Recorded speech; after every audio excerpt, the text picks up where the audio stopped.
Senator Bill Cassidy, Republican from Louisiana, joins us now. Senator, could you imagine that there are no concerns among world leaders after they too witnessed that debate debacle?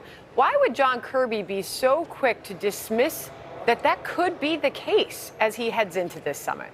John Kirby is very skilled. He never directly answered the question. The fact is there has to be concerns. Any world leader has to be on the top of his or her game at all times. And President Biden is not on the top of his game at any time.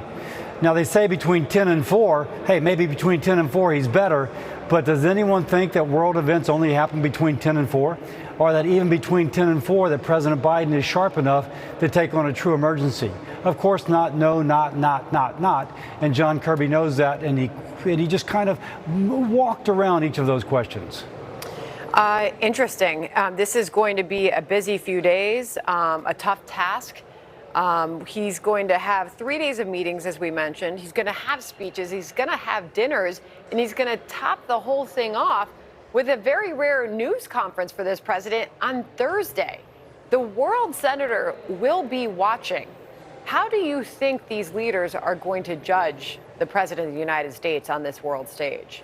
Well, they'll probably judge him as the way they've been judging him for the last year, that he's been in significant decline, but he's got people around him who seem to be guiding the policy.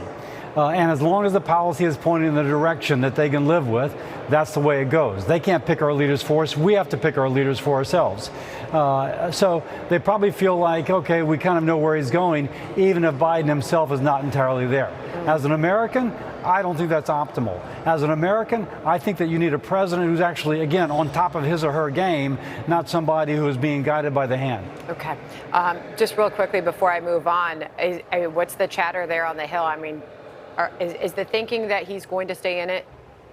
Well, I can't tell you what's being said inside Democratic offices, but the fact that his key supporters are vehemently supporting him shows you how much pushback there is upon him staying in it. His vehement supporters have to be particularly vehement to try and push back against those who say, hey, listen, the guy should go. Understood. All right, Senator. Meanwhile, you, along with Senators Grassley and Johnson, are hosting a roundtable today to discuss the exploitation of unaccompanied migrant children. You have spent the last year investigating the plight of those children and human trafficking as a result of this growing border crisis. Hundreds of thousands of children enter the U.S. each year alone. The Biden administration has reportedly lost track of many of those children. You, Senator, say the department that's responsible did not follow proper vetting protocols, which allows criminals to get their hands on these children. Please tell us what it is that you're trying to do about this. Yeah, so first, let's just lay the problem where it should begin. When Biden came into office and changed the policies that had controlled immigration, we ended up getting 500,000 unaccompanied children since he took office, overwhelming our response. So the Office of Refugee Resettlement just began to kind of move them through, not doing background checks, not even checking on the identity of the person who wanted to take the child, and, by the way, not doing criminal background checks.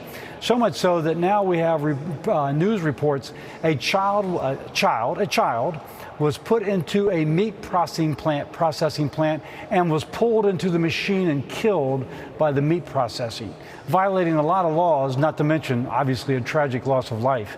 The Biden administration has lost control of this as they have lost control of the border, and things need to change.